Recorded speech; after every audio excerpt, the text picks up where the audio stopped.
Let me start it officially here. Well, I want to welcome everybody to our webinar tonight, How to Push Lyrical and Musical Boundaries in Your Songwriting. I have a special guest here, Robby Valderrama. Robby and I have been working together. Well, we've been friends for longer, and Bria, your wife, and Chrissy, my wife, they have been friends for more than 10 years Hmm. in Brave Worship together. They've traveled globally together. You and I haven't traveled yet. No, we haven't. That needs to happen. Yes. But we've been friends for a while. We handed the reins over to you and Bria to run the writing club. That writing club is something that we've been running for since 2020, and really felt led to pass it on to somebody who's much more gifted and much more focused on developing songwriters and developing artists. I think you do that really well. You're also very talented as a producer, a vocal arranger, many things, instrumentalist, songwriter. You're just a man of multiple talents, and I admire you and think you're also very smart with your marketing funnels. That's another side note. Robby and I geek out about marketing funnels online. But anyway, Robby, I want you to just kind of introduce yourself to everybody and share with the group what we're going to be talking about today. Yes, man. Well, it's so great to get to meet you all via Zoom. I see some familiar faces on here, and it's such a treat. Eric, thank you for having me. This is a lot of fun. I do feel like this is probably the first of many. There's going to be more opportunities, I'm sure. And yeah, I love you and Chrissy, and grateful to be building the kingdom with you guys. And yeah, like Eric mentioned, we keep busy at Spring Hill Studios with a lot of things related to music and just supporting artists. Our mission is to help artists and songs become all they're meant to be. And so we work with a lot of Christian artists, primarily independent Christian artists, and really just love to support. And we're always trying to innovate and just hear from artists as far as like what are the barriers that are in the way.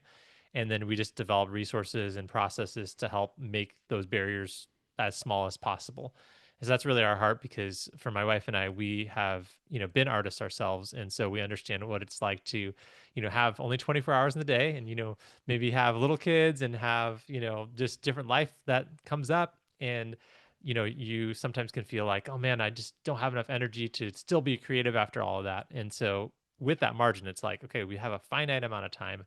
How do we make the most of it? Mm-hmm. And so that's really our heart to help you steward what God has put in your heart. And so yeah, that's a quick little journey, a quick little summary of who I am and my heart for these artists here. Yeah, you really do carry not only a burden but a passion to speak into creatives. You're a very creative person. You identify and empathize with creative people. Talk about some of the, just so people get to know you. What are some of the projects or things that have been highlights so far in your career, Yeah, or people you've worked with, et cetera, that so people might kind of get a better sense of what you do. for sure, for sure. So this picture that you see on the screen is from Ocean Way. This was from a choir project that I directed for a project that should be coming out at some point this year. So I've worked at Ocean Way a number of different times. That's one of the bigger studios here in Nashville, and that's where, like, if you're like a video game fan, like EA like records all the soundtracks. I think it's like maybe Fortnite, like any of the soundtracks that you can think of have been recorded in that room. So it's great for choirs, great for strings and stuff like that. And so Full uh, orchestras. yeah, oh, absolutely, Yeah. absolutely. It's one of the few rooms in Nashville that has the capability to do that. Right. So Hmm. that's always a treat to get to do things there. So yeah, in terms of people that I've had the privilege of working with, definitely on the choir side of things, have done projects with a lot of the kind of names that have been really shaping the worship culture for some time. Brooke Ligertwood, Chris Tomlin, just projects, Cody Carnes. I've done stuff with Natalie Grant as well, and a lot through our church, the Belonging Co., as it pertains to choir. And I've worked with a lot of just independent artists as well, around the globe, for different projects. Hmm. So yeah, Lots of and independent artists. lots of independent artists. Hmm. And then this screen that you'll see here is from a live recording that my wife and I did in Franklin called Live at the Silo. Her artist name is Bria Jean. If you haven't checked her out, I'm biased, but I think there's some cool songs in there, and yeah, happy to support her. And that's really kind of what Spring Hill Studios grew out of. Is we had been kind of figuring out how to do this. I would say on our own, but that's not true. But really spearheading it, but bring whoever we could along with us to really help this push this forward. And so these processes and these things that we've learned, we wanted to kind of open that up and share it with others. Yeah. So I know you have a lot that you want to share with us tonight. We kind of promoted this as how to push lyrical and musical boundaries in your songwriting. I know you have a lot of experience with this, so take it away. Kind of teach us what you've learned and what we can kind of glean from this as songwriters. Absolutely. So for me, as a creative, I grew up being forced to play the piano, and I would cry every single week.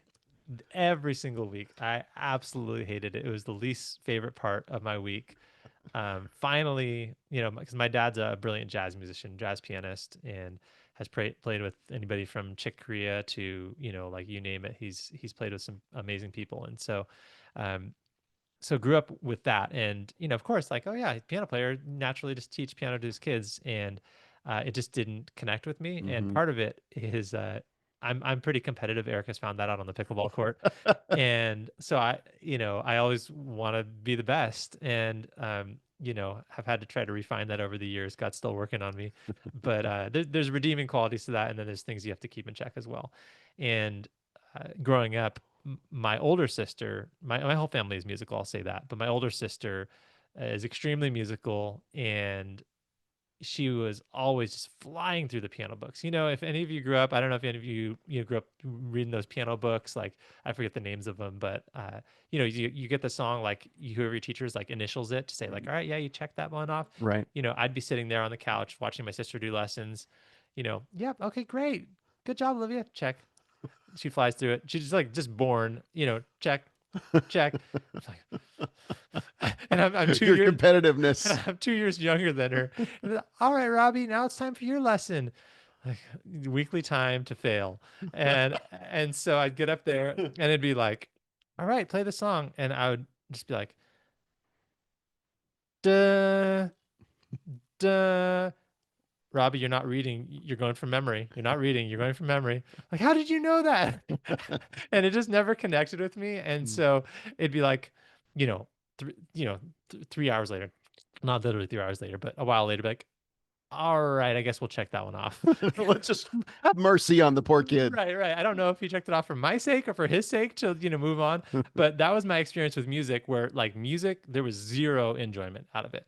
And my sister, she knew how to harmonize really well. We'd be riding in the backseat of the car and she'd sing, and, like I would sing and she'd harmonize, and she said, all right, Robbie, now it's your turn to harmonize. And she'd sing the melody. And I'd be like, what do you, I don't know what to do. And she's like, Robbie, you're not being fair. Like I had my turn to harmonize. Now it's your turn to harmonize. And so that was what I grew up with from like as early as I can remember. Wow. And so music to me, like just equaled like, like not getting it and Hmm. being a failure. Hmm. And so, if you are on this call and you have ever felt like a failure at music, just know that there's hope for you, because, and honestly, taking the songwriter personality test has been one of the things that God's used in my life Mm. to actually help me kind of settle in, because I realized, you know what? Wow, you don't have to be the best at everything. You have to just follow and know what God has gifted you in, and just Mm. learn how to steward that well. And so when I got to the point where I was like, you know what, I may not be as strong in certain parts of the songwriter personality test, but certain things I feel like I can bring that to room and hang with anybody in the room. And so that gave me confidence to be able to just settle in, and also just moving here to Nashville 10 years ago, you kind of have a little bit of the facade lifted, where you get to know people individually and you're like, oh my gosh, I've heard of this person and I've listened to their music for years, and they don't know how to do that. Some super basic thing like, oh, that person writes whose songs you've heard of, writes all their songs by pressing the transpose button and just writes in C. Oh boy. And, there's great, great writers who write like that. Hmm. And when you realize things like that, you're like, okay, that takes a little pressure off. Like I can just bring what I bring and do that. And it's kind of like David didn't try to bring all the things to the battle. He brought the thing he knew how to use. Mm-hmm. And so over time, just despite, I'll share with you, this was me as a maybe 14-year-old in a Celtic band. And yes, there were costumes. No, I won't be showing any pictures of I've those never costumes seen today. these pictures before, but this is Oh, great. there are pictures. Oh, there's no costume pictures? Not unless people pay me Okay. money. Okay. So no. So this was me like 14 years old, and this is my first stab after I started learning some guitar, realized, oh, it's not that bad. Learning some chords on piano, it's not that bad. And then got drug into this, not drugged, but drug into this, dragged into this Celtic band because I was Thanks the for clarifying. yeah, you're welcome. Just so everybody knows, I didn't have my license yet, and so I was at school stuck there with my sister, who they needed a guitarist, and they're like, well, you're stuck here, you can't drive home, so you might as well be in our band. 7 years later, I was still in the band, but I remember proposing my first these song ideas, and more of the group was older than me than younger than me, and I'd say like, what about this songwriting idea? It was just like the first probably 30 song ideas I ever put out, song starts, all got shut down. Mm, And so, it was very easy for me to be like, I guess I'm not a songwriter, mm-hmm. and just kind of apply that label to myself. Fast forward, I found some other people, connected with some other people that were around my age that were writing, and I thought, maybe I can do this. And fast forward, I met my wife, and we actually got. There was a really cool thing, and actually, several of the people from this project now live out in Nashville. Rachel Barentine, Nat Club. There's probably more people No that I'm way. not thinking of. Were part of this songwriting thing. It was from the San Jose, Silicon Valley area. Josh Wow. Fox, if Mm-hmm. you've ever heard of him, Yeah. were part of this songwriting thing. And they basically said, all right, if you're in the San Jose, Silicon Valley area, submit a song, and we want to try to do a live worship album that is a unity album across the churches of the whole area.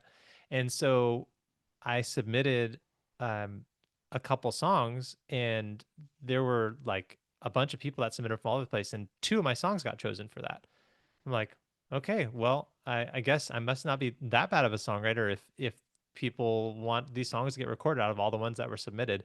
One of those songs was the first song that Bria and I ever wrote together, and she thought I was like, this is when we were engaged. She's like, she didn't know what my focus face looked like, Uh-oh. and she thought like, does Robbie hate me? So anyways, got a little bit more I've confident. seen the focused face Yes, he's when seen you it. play pickleball. Yes, for sure.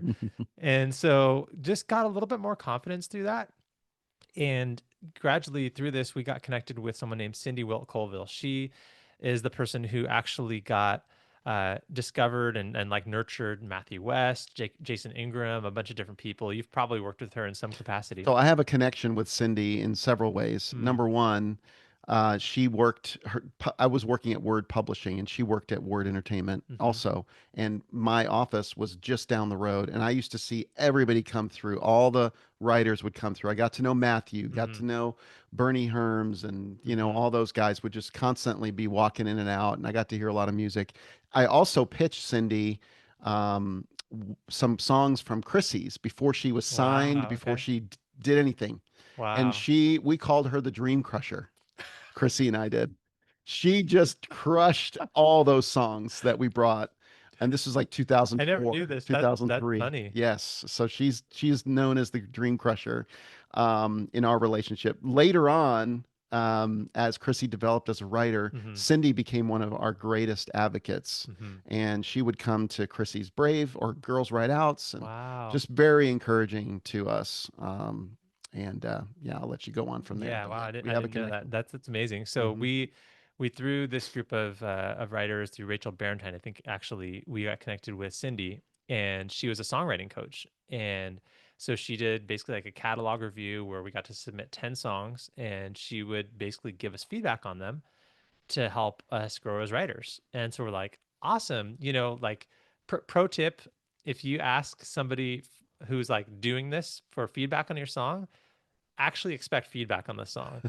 Like I've had people be like, "Hey, this is a song. Tell me what you think." Like, you quickly know.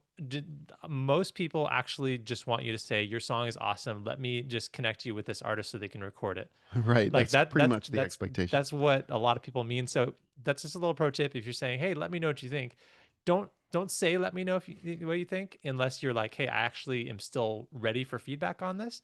And hey, that's a very humble and really helpful thing to do, is to get feedback on your songs. And we do that through Writing Club, which we'll share about later. But so this was my first experience getting professional feedback on a song. And when we submitted our songs to her, she would say things like, I think you could say something more meaningful in this song. Okay. Let's not spend any more time on this song. Okay. And and I remember when she said that, I was like, is it is it that good? You Like did really? like, oh, so like what do you mean by that? And of course me, I'm gonna push the envelope and just be like, tell me more. And she's like, as the what is it, the velvet hammer or whatever, the graceful, Uh-huh. stab in the back, but loves you still Right. somehow. Right. Yeah, no, I don't think it's worth us spending time on the song. Eh, Oh, that kind of, let's not spend any time on this song. Yes, yes. I think we've heard enough. And so finally, like, we go through all these songs, we get feedback, which for me has been really, really helpful to get her feedback. She's passed away since, but when we did this with her, it was really valuable. And at the end, we're like, okay, she's been so hard on us. She's Hmm. been so like just, and we just were like, all right, maybe she'll just throw us a bone. Maybe she'll give us some like, Hmm. you guys are awesome, like, whatever. So Encouragement. yeah, so at the end of it, we're like, so like, how are we doing like as songwriters? Are we getting there? Just like, tell us. And her response was, I think your best songs are ahead of you. That's such a wonderful. That's so Cindy. And That's actually really kind considering. right, right, right. It's a very gentle, like, oh, way of saying that. And you know what? We wanted to prove her right. Hmm. Hmm. And I think that we have. Yes, you have. And so to be able to just to take that feedback and to not let it crush us, I think has been a big part of our songwriting journey. Fast forward to this event, we've gotten to do some cool stuff, which I mentioned earlier. But um, now it's kind of like we're continuing to put out music, but we also, like I mentioned, want to support other people as they are developing and really make the road for them easier than it's been for us.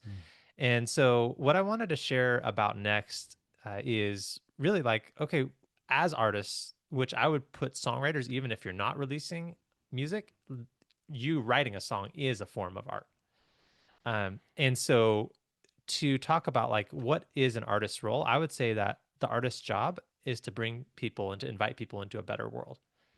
Like when you see a piece of art, you should look at that piece of art and think, what glimpse of true reality do they have that I don't have? And I think that's one of the things that's such a powerful opportunity for us as Christian songwriters, as Christian artists, is, there are certain things that at a certain level of understanding, yes, something is true, but there may be things that are more true. For example, like there's a spiritual realm, and really, that, yes, everything that's happening right now is true, but from God's perspective, like there's a whole new dimension of understanding that we just can't comprehend in our finite brains right now. And as we get glimpses, the Bible talks about the Holy Spirit giving us foretastes of the future. He will give us glimpses into the mystery that's out there that we can tap into and get a glimpse of who he is and how he's designed the world to work and the beauty that's all around us. And he reveals that to us in different ways, through nature, through conversation, through his word, through his Holy Spirit, in other ways. And we get a chance through experiencing God, experiencing glimpses of the redeemed creation, of the renewed creation. We get a chance to invite and also give other people foretastes of that new creation.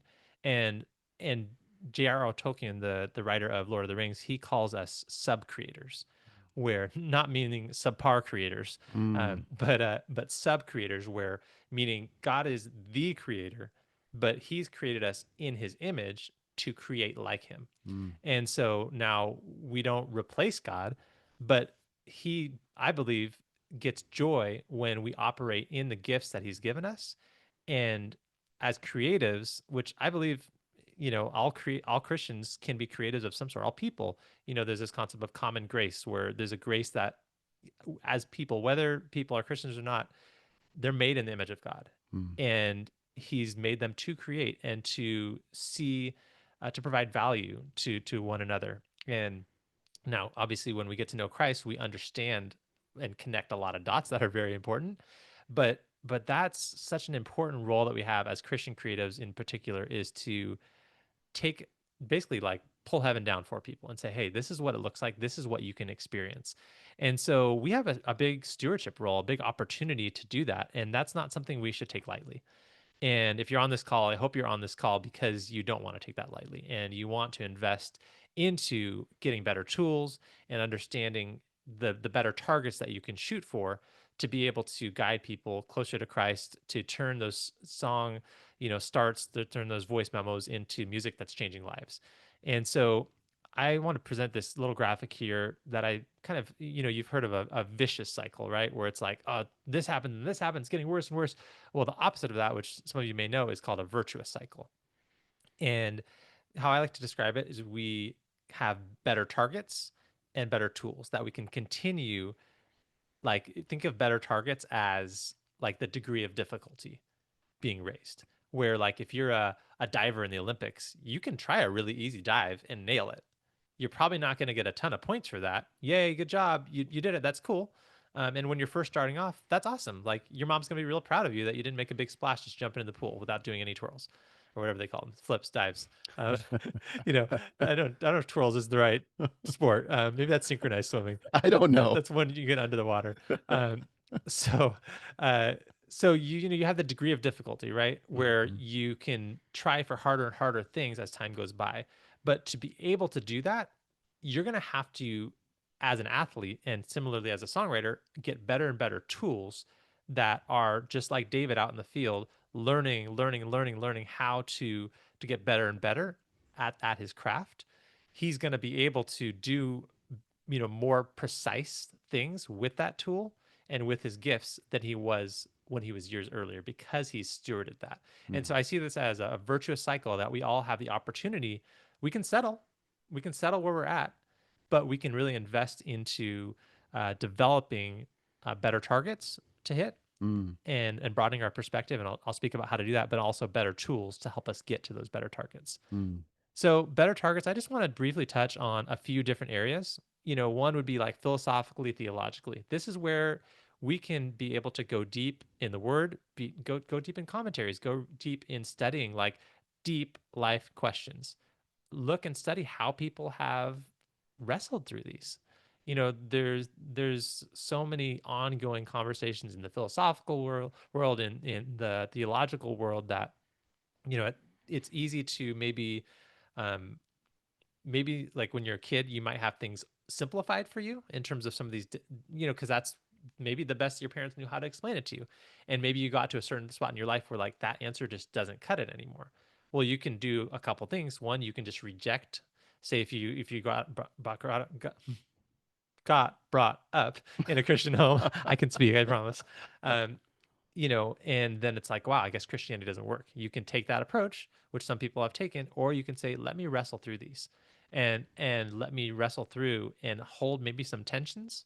And I think some of the best songs are written while people are holding tensions, while they're saying, I haven't figured this out, but I'm going to wrestle through it. Mm. And So and even in the song, you could wrestle through it. absolutely, Yeah. absolutely. And I think sometimes that's songs that people really relate to a lot, is like, man, like I can feel the wrestle that they're going through. I can feel that they haven't necessarily arrived, Mm. but they are clinging to faith, clinging to hope, clinging to Jesus through that time. There's something genuine about the way they're expressing it. Right, Yeah. exactly, Mhm. exactly. And so to get to those deep moments in a song requires going deep in yourself with the Lord, with other people in study, to be able to go like just the 20 levels of why that, the 6-year-old is asking their parent on the long car drive. But why? Mhm. But why? But why? And to continue wrestling through that with God, with talking to a pastor, talking to people that you trust and respect, people that you know in your life personally, also mentors from afar that you can learn by reading. And so go deep in that area. You can go deep culturally, understanding your cultural background. It's sometimes easy just to think, okay, what do and I'll touch on the commercial side of things, but sometimes it can be easy to think, what does the commercial engine want from me, and just Mm-hmm. create for that. But Mm-hmm. you bring something of your culture, whether that's your ethnicity, whether that's the state that you're from, the city that you're from. Like, these are all different forms of culture that, you can actually hear sometimes where a person is from by listening to their music, believe it or Mm-hmm. not. Like, Mm-hmm. if you it's called like ethnomusicology, is the study of this, where you can actually hear someone's culture in the song. And I think that's so cool. And as Christians, I think there's this wrestle that we have, because ultimately, like, we're citizens of heaven, right? Yeah. But at the same time, God's placed us in a particular place in a particular time. Mm. And so we kind of don't get the option to only carry one culture with us. Mm-hmm. Some people call it like third culture or whatnot. And so it's really important that we, are connected with what God is doing, the kingdom of heaven. And that's what Jesus did. He fused the kingdom of heaven and brought it to earth and showed people how to walk in that, in their everyday lives. And so culturally, how do we take the culture of the kingdom of heaven? How do we take where we're from? How do we understand and be a student of other people's culture so we can know how to speak to them? That those are understanding the better targets that we can hit to be more precise with our songs. Artistically, study artists that are making great work. I mean, I think of there's some artists that are just absolutely amazing, that we can just learn from and we can study. I think of, like, in the Christian space right now, Madison Ryan Ward. There's so many different artists that are just like Lizzie McAlpine. She's not a believer as far as I know, but like, just inspiring songwriting. It's like, oh my gosh, my mind is blown.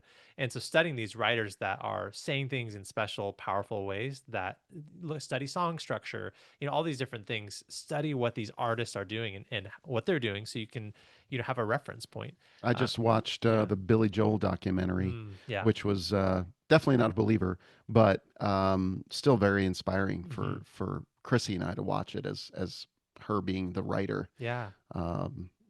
So yeah, Yeah. it's fantastic. There's plenty of inspiration all around. Yeah, absolutely. Hmm. So artistically, get inspired. Commercially, I do think it's not a dirty word to talk about commerce.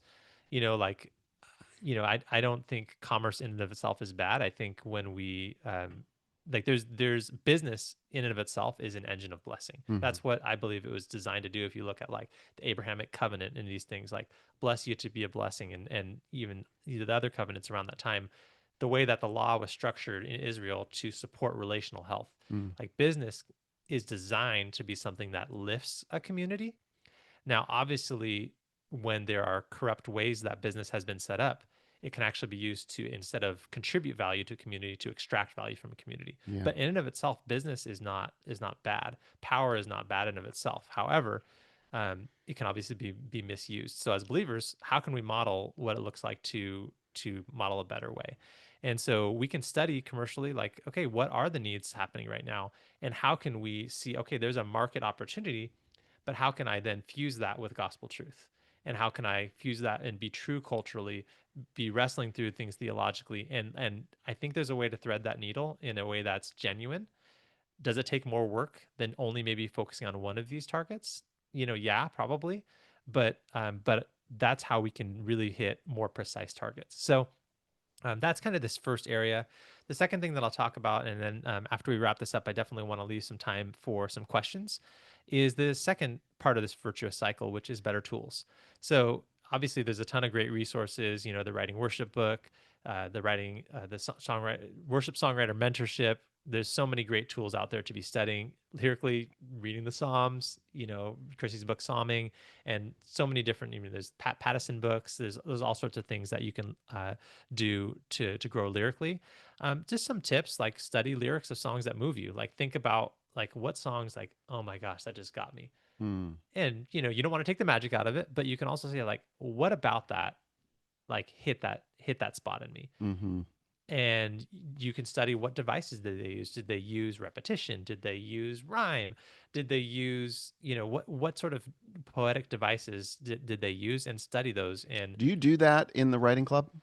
we'll give feedback on that. We'll Yeah. give teaching on that. So we have something in Writing Club where every week we take, it's typically a top Christian worship song. Sometimes we'll maybe go outside of that just to learn from other people. But we take a song that has done well, and we analyze it and we do a Yeah. song breakdown. That's It's, huge. maybe 10 to 20 minutes long of just analysis on it, saying Hmm. like, hey, what devices did they use? Did they skip a line here? Did they change the meter here? Did they speed up? Like we just break it down to a million pieces, so that way you can then say, oh wow, those are some cool tricks. Because Hmm. at the end of the day, like I remember a radio DJ that used to host a show that my old band, the Celtic one, was on. He used to just say like, it's just learning one trick at a time and faking it until you make it. And I say that a little bit facetiously, but it's just kind of learning one little, like, oh, adding a tool to your toolbox, Right. It's one at a just time. better tools, just adding more tools. Yeah. Exactly. Yeah. So yeah, we Sweet. definitely do that in writing club. So another thing I think that can be helpful for lyric writing is knowing yourself, like getting really good at being able to express exactly what you're feeling in a moment. Like it's very easy just to be like, okay, I feel overwhelmed or I feel whatever. But I would encourage people in the same way that the 20 whys, 20 levels of why, try to dig deeper in yourself. Like what exactly what specific emotion am I feeling right now? Hmm. What caused that emotion? Hmm. And try to go deep in that, and journaling, two-way journaling can be a great exercise as well, but really like distilling that down and drilling down into the depth of that skill set, that tool of being able to identify what you are feeling in a moment and translate that to real words. That's a muscle that you can develop. And so when you're in a writing room, when you feel something or when you want to say something, you've kind of trained that muscle to know, I know what I'm feeling in this moment and I have some precedent to be able to express that. That's so good. I just want to pause there for a second. You've brought up something really important for writers. Uh, 20 levels of why, like being able to really practice that skill in your own personal quiet time with the Hmm. Lord, journaling time, asking why, Hmm. or Hmm. just learning how to ask questions and get Hmm. super curious. That's Hmm. what really what two-way journaling or journaling is all about. It's just asking God, Hmm. waiting for a response, Hmm. writing a question down and Hmm. trying to pinpoint the answer. And then once Hmm. you feel like you've got the answer to that, then maybe there's another part of that that's like another why, Right. so that you pull more layers and layers. And I think what a great tool to use for your songwriting Yeah. is this pulling back the layers of the onion. Yeah, That's so good. absolutely. And So good. sometimes, like, for example, Jesus, when people ask him questions, there's a very, very small percentage of times where he actually directly answered the question. Right. Most of the time, you ask the question back. Hmm. And so sometimes that might get flipped when you're asking God why.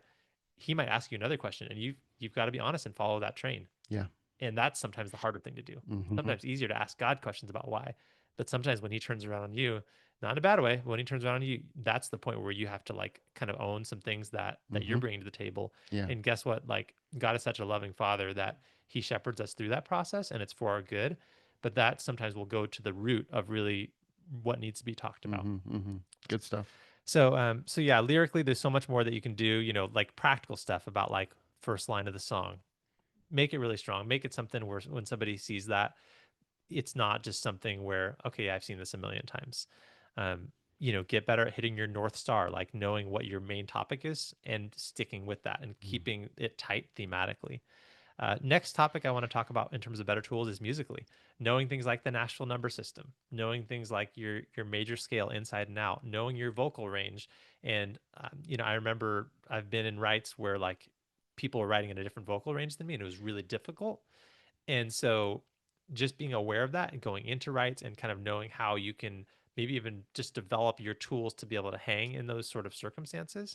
Like I know like Ryan Hall is a beast and he's like theater trained. And so when he writes with females, he will actually sing in their range. He's able to do that because he's a beast. Mr. Falsetto. Right. And I would love to have that skill set, but that's just an example where bringing these tools in musically, um, to the table, like studying music theory. And we've got a course that we're releasing pretty soon here that writing club people will get for free on basic music theory. And so, um, and I'll just give a quick plug. We also have courses that are included for writing club people on basic worship guitar, on we're working on one for basic worship production as well as vocal care 101. So just more resources that hopefully can help you grow, and it doesn't have to be our stuff, but just find ways to grow musically and study. Like there's so much on YouTube now to be Oh, able to learn. Hmm. You know, just getting familiar with your instrument. I remember I, you know, would always ask like people that I looked up to musically for their pieces of advice. And one time I asked David Crowder, I was like, "Hey, what advice would you have for like an up and coming like songwriter, you know, artist?" And he's like, "Tune your guitar." That was his only advice. Tune your guitar. And I loved that so much because it What was did that like mean to you? what that meant to me is like, yeah, like you can be like in the right room, have the right opportunities, you know, do all the flashy things, but is your guitar in tune? Hmm. And man, that'll preach because sometimes we think all the acrobatics that we can do are what's going to Impress people. impress people, Hmm. but so many times it's just showing up and being consistent and Being being reliable. faithful. Hmm. And yeah, every once in a while those acrobatics and those moments of brilliance will come, but it's the consistency and the consistency that you're able to be at, even if it's not the highest level. If you can consistently hit that, that is something people can bank on. Hmm. And that's what I've learned around town. People don't have to be great at everything, but if there's one thing that people know, okay, like I can rely on them for that. Hmm. Because guess what? If they give you a call, they're on the hook if you do a bad job. That's right. People make a career out of some of the most simple things, Right. especially in this town. Right, right. So just getting that kind of depth of knowledge to be able to have that tool. Songwriting process. I mean, I'll share briefly because I want to make sure y'all have time for questions, but just some tools that like personally my songwriting process in terms of like how I keep track of things. I have iPhone notes that I just like quick ideas just to jot down because you need speed. You need really quick. I've got an app called RecUp, RECUP, that is basically like your voice memos app, but it automatically uploads to your Dropbox so you can generate a link for it. Google Docs is what I use for writing. Probably these are some things that you guys are familiar with. Let me see if I can. Well, I don't know about the screen sharing situation, but basically, yeah, Google Docs is great. There's an add-on that is a game changer. You'll thank me later. It's called One Look Thesaurus. Hmm. I've showed some people about this, and it's a game changer. It has like basically what Rhyme Zone does, and It's an has extension an to extension that Google you can Chrome, add on onto specifically your Google Google Chrome, Google Docs, Google Docs. Okay. and so it allows you to have your thesaurus, your rhyme dictionary, common phrases, like all sorts of things. I'll put a link to it in Yeah, the hmm chat. yeah, very useful. So there's a lot of different tools out there that you can incorporate. And for me, like I'll start it off with like a voice memo, and then I'll follow that up with a quick note in my iPhone, just that says whatever brief description of the voice memo I did, and then the date. Mm. And then once, like say I come back to that song, or if I'm actually sitting down in an established write, that's when I'll be in Google Docs. But my just quick ideas don't get a Google Doc because I don't want that to get too messy. But there's hundreds of just song starts in iPhone notes. So those are just hopefully some helpful better targets to hit, as well as some better tools. And at this point, I'd love to open it up for any questions, unless Eric, you have anything you want to say Yeah, about I it. mean, go ahead and ask your questions. This is a great time. Something you've been thinking about as you're watching, as you're listening to us talk. Maybe there was something that we touched on a little bit earlier that you wanted to dive a little bit deeper into. Feel free to ask your questions in the chat. But yeah, I think you've really challenged us with these better tools and better targets. I think this is a fantastic way to push both lyrical, musical boundaries in songwriting, Robbie. I'm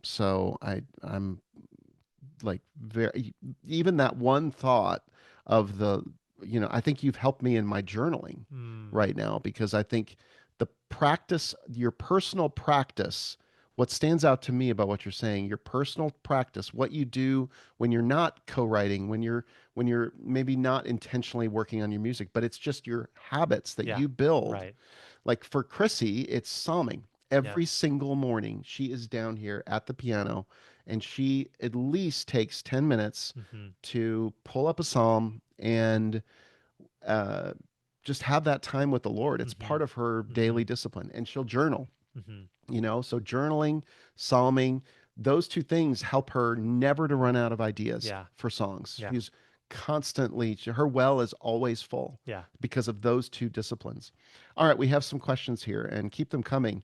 I'm going to, you want to stop sharing, Yeah. Robbie, Sure. just for a Absolutely. sec? Um, uh, actually, before the questions, should we show people a link to give people a link to? You have one link Yeah. to Writing Club, Yep. I think. Absolutely. I'll paste that here. So this is Writing Club. Writing Club is uh, we have, let's see, I'm going to paste it here.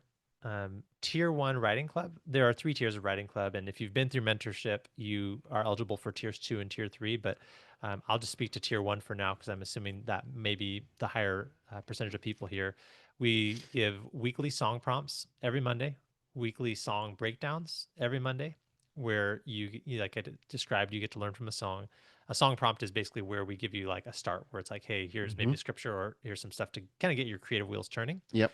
And then you also get four song feedbacks per month. So what that means is if you're writing, let's say, a song a week, you get a video feedback from one of our staff writers that is maybe 2 to 10, sometimes more minutes long, Hmm. dissecting your song and giving you very specific feedback on your song. And I mean, that's just incredibly invaluable because you can go all day long and Google things and It's use so use valuable. AI and all that, Hmm. but unless you don't know what you don't know, and you don't if you don't know what questions to ask Google, Yeah. Google's not necessarily going to tell you those things. So getting feedback on it, and you get with each song you get a revision as well. So you get to submit each song twice. So really, that's up to 8 submissions worth per month. Hmm. We also include in that the songwriting challenges, which we'll speak a little bit as well. Yeah, I'll talk Uh, about that next. yeah, and so so that it comes with your membership as well. And so yeah, would love to have you guys in tier one. It's an incredible way to grow. And if you've been through mentorship, then you can even join tier two and tier three as well. Yeah. So another thing that we're wanting to just make sure you all know about, it's a great way to get involved and take the first step is take the 10-day challenge. Hmm. It's coming up August 18th through the 28th. It's we've been doing this. This must be probably our 12th or 13th of these challenges. We've been doing this since 2022. It's been a game changer for people who are just kind of wanting to get their feet wet or Hmm. maybe restart their songwriting journey, kind of hit a reset button. Chrissy usually writes 10 pretty impactful prompts that prompt you every single day, and you have the opportunity to submit songs. Robby, you and your team at Hmm. Spring Hill Studios in the writing club are reviewing the Yeah. songs and giving feedback. Yeah, we're in the chat there at that in during the challenge. We're probably not going to give you like a 10-minute long video, but we'll be there giving encouraging feedback. And if you are part of Writing Club, we will and you repost that song in the actual song feedback channel. We'll do that in depth, but we'll be there encouraging, cheering you on, and maybe sharing a thought here or two, just to really help champion you during this process. Yeah, so it's 10 days from the 18th through the 28th. Check out the link. Join us for the 10-day uh, writing challenge, songwriting challenge. All right, questions. How do you incorporate scripture in your songs? So I love this question. This is Absolutely from love this Robert. question. So for me, my personal like I'm this is not saying this is how everybody should do it, but I'm just going to give you an honest answer as to how I personally incorporate scripture. What I do, um there's a couple of ways. Like I might be inspired maybe by a scripture and write something around that. More often for me, it's maybe a certain theme, and then I will actually do a study biblically to see like what does the word of God have to say about this theme, and I'll read commentaries. I'll look at the original language to like you see like what do these words actually mean in the original Hebrew or the original Greek, and study those. And then I, similar to like say Eugene Peterson, his paraphrase, the message. Like I personally like I'm not at all objecting to using the exact same language that would be say in the NIV or something like that, but part of my role that I feel like I have as a songwriter is to help connect the dots for people. And part of a poet's job is to say something in a way that is like capturing someone's attention. And like I said, like giving them a new glimpse of a reality that they may not have pictured before. Mm, So for me, it's not a matter of just saying like, oh, I'm going to say this exact phrase from scripture. Sometimes I absolutely will, but then other times I'm going to say, how can I get across that concept? And I think sometimes that's what Jesus did when he taught. He would reference almost like a spoken word poet, how they reference other works of art. If you look at how Jesus, like we think of it as this heady theological, like academic seminary thing about like, oh, he cross-referenced this. He's just talking. He's He just he talking. was trained in this as a kid, and he's just like, oh yeah, like this, like this. He's just talking as a human and referencing things that he knew. Yeah. And I think there's a place for us to do the same thing. Yeah, that's so good. Moses from Nairobi says this something that he's found most helpful is to write around themes. A theme comes to mind, maybe as part of a prayer. And then he says, I then look through scriptures that speak on the theme, those that resonate the most. Then I reflect on them. The result, I may write specifically on the theme, or my reflections, or my responses, or all of the above. Love it. I love that. That's so good. Absolutely. Francois says this: how important is it to be able to play an instrument in order to be a songwriter? I get many melodies and lyrics, which I can plunk out on piano, but I've relied on a producer and other instrumentalists to bring it to life. Yeah. Um, for me, like personally, I'm a little bit weird in that I don't usually hear melodies without hearing chords with them. It's actually kind of maybe like there's pros and cons to that.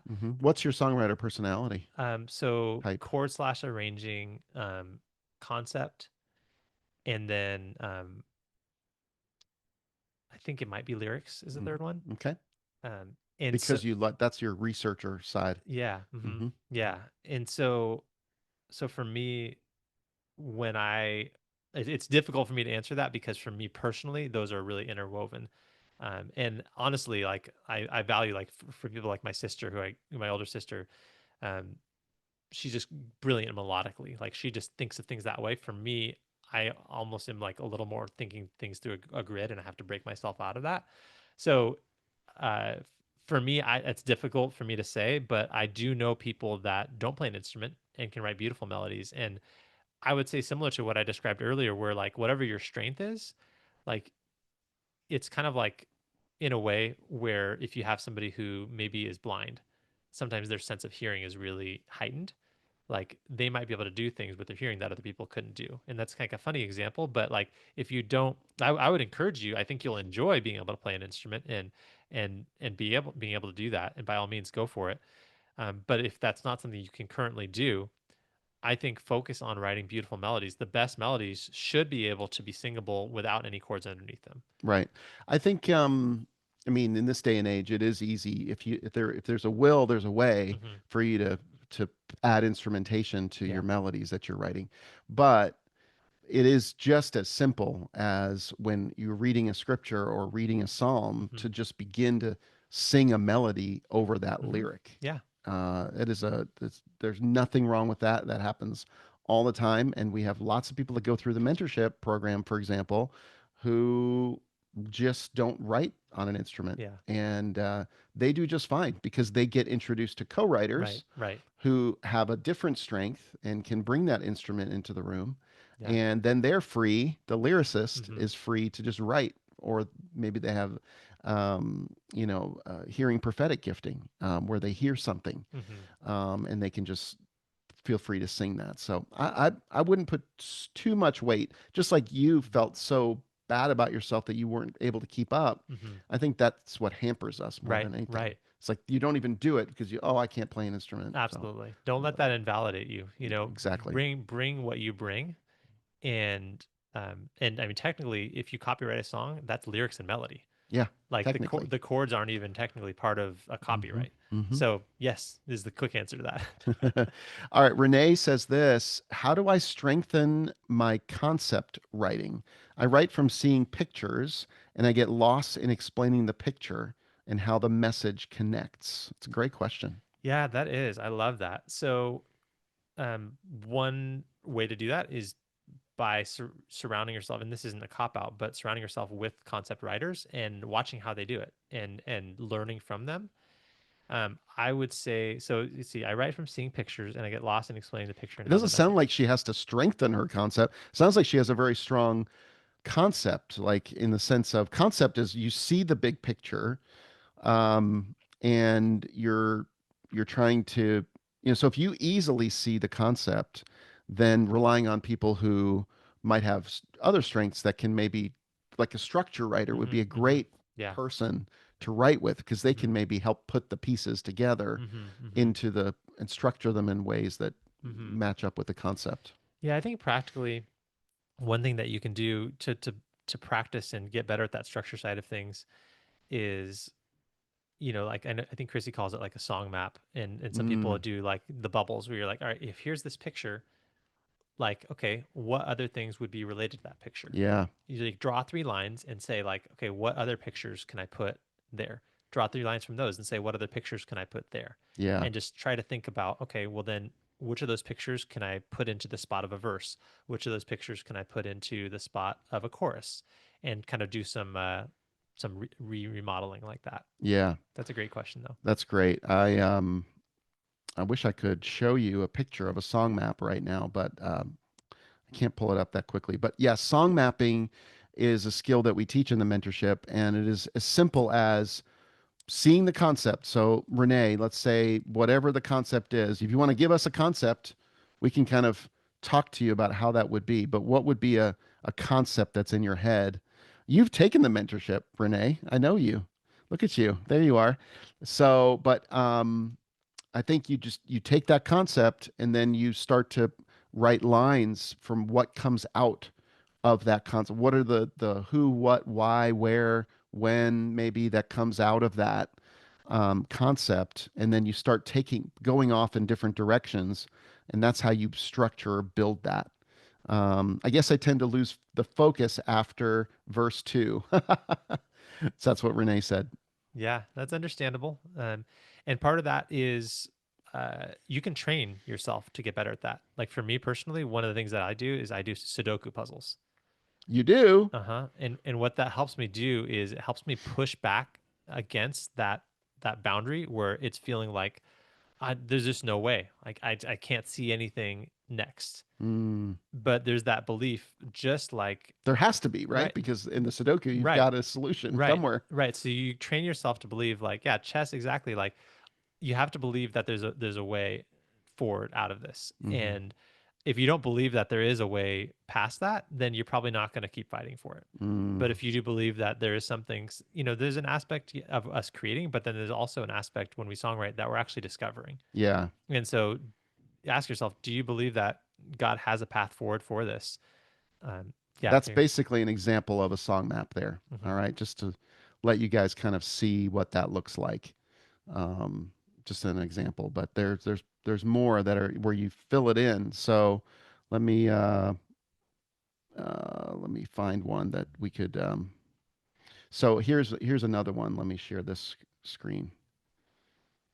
So here's another song map that is so interesting because when you look at it, it starts with waiting on God.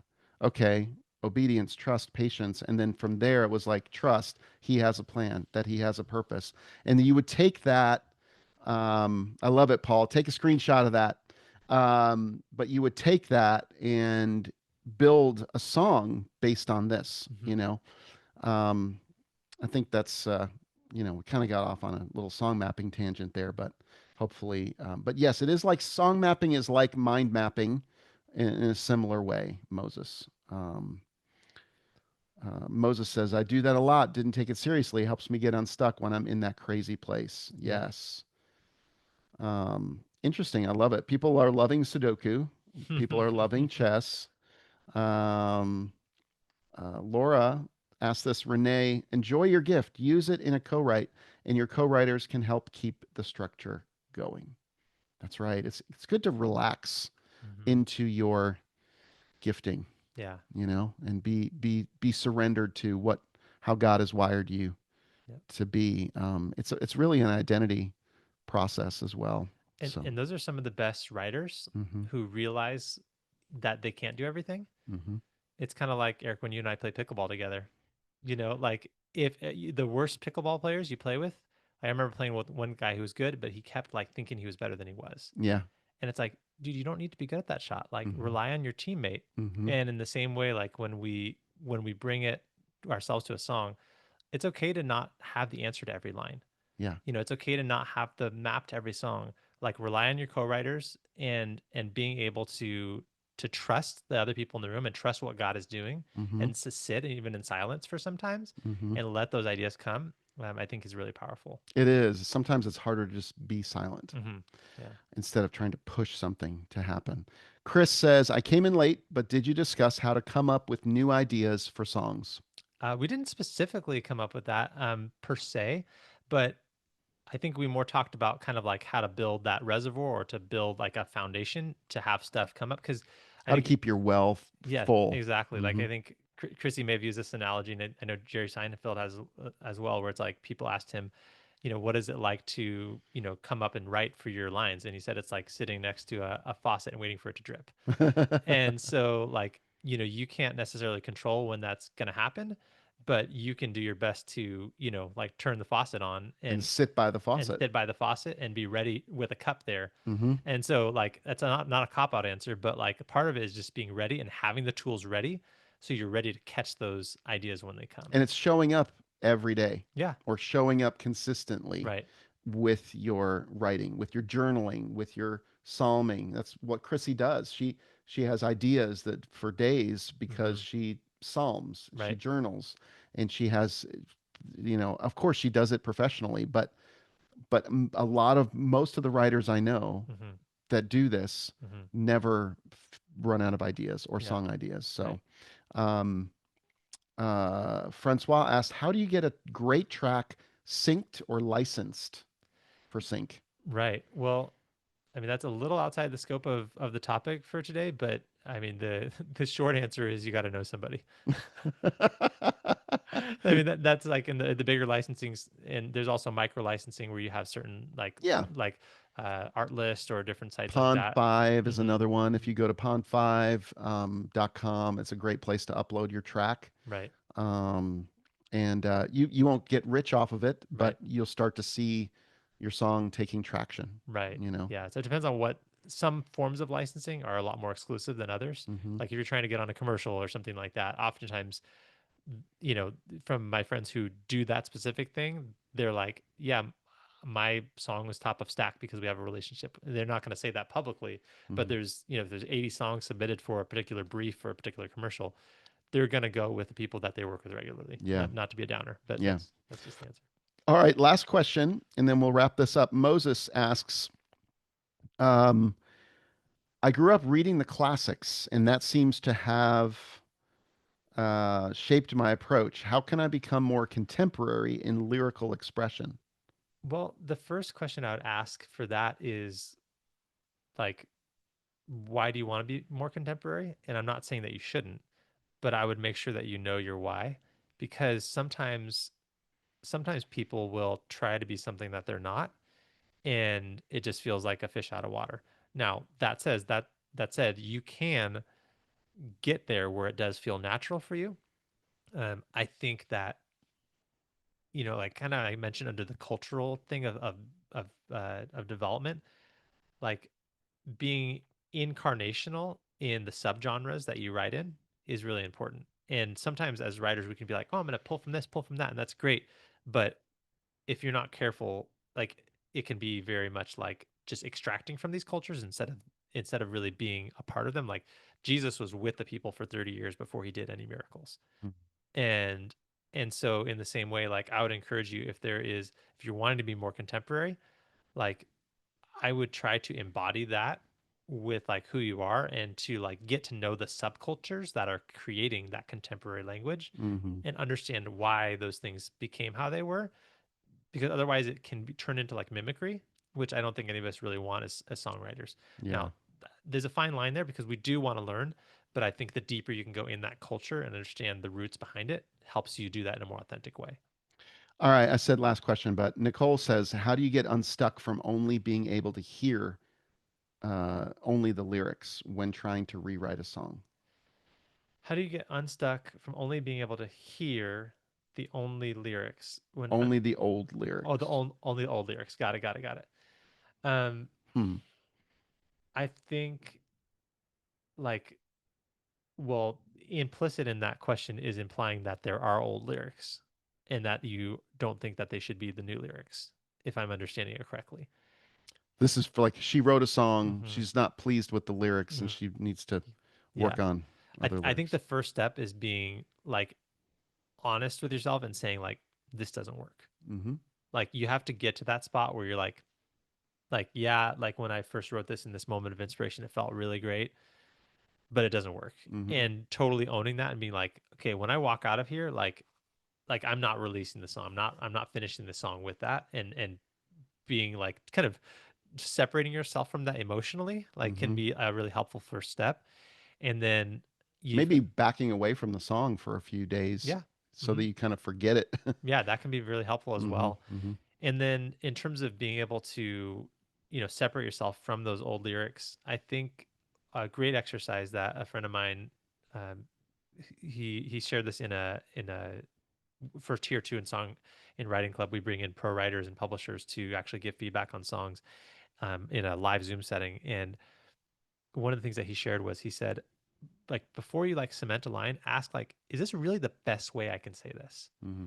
And so like a helpful exercise is like think through like this line that I just said, even if you don't attach any melody to it. Yeah, forget about the melody Mm-hmm. or, Yeah, you know, just write it down on a piece of paper. What are five other ways I could say that same statement other than what I already said it? Like one of the things, so we just had at Spring Hill Studios a summer song contest, and the person who won that, actually, I didn't realize this till afterwards, but she was in the mentorship. mm-hmm. Um, and what really stuck out to me about her song was the way she said things was just so brilliant. Like the Mm, specific words she chose were so perfect for that moment that like unless you're like a freak, like oftentimes that doesn't come in your first iteration. yeah. Like you kind of have to realize like, okay, yeah, that's cool.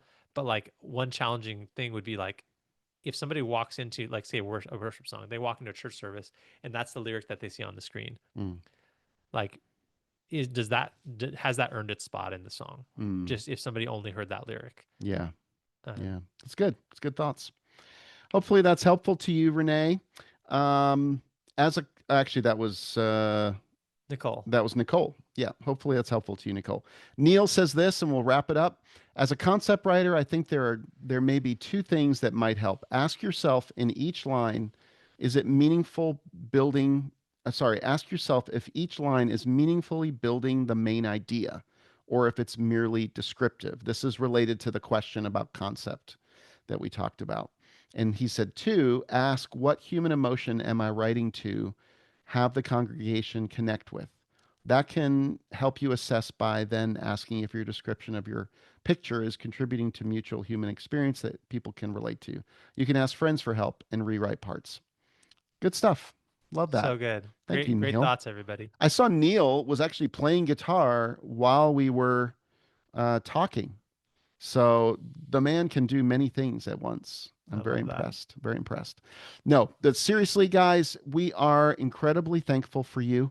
Hmm. We have had such a fun time doing this. We're going to definitely send the recording of this to everybody that registered. So no, never fear about that.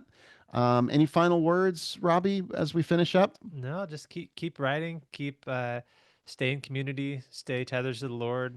You stay humble, Hmm. be willing to get feedback, Keep your and guitar in tune. tune your guitar. Tune Tune your your guitar. guitar. Yeah, And don't forget, you can join us for 10 days straight, August 18th through the 28th. Register. I put the link in the chat. 10-day challenge. And if you'd like to go ahead and jump right in to yeah, tier one of Writing Club, we put a link in there as well. So, absolutely, yeah. absolutely. Guys, we're so grateful. We see a lot of people giving us thanks, and this was a joy for us to do.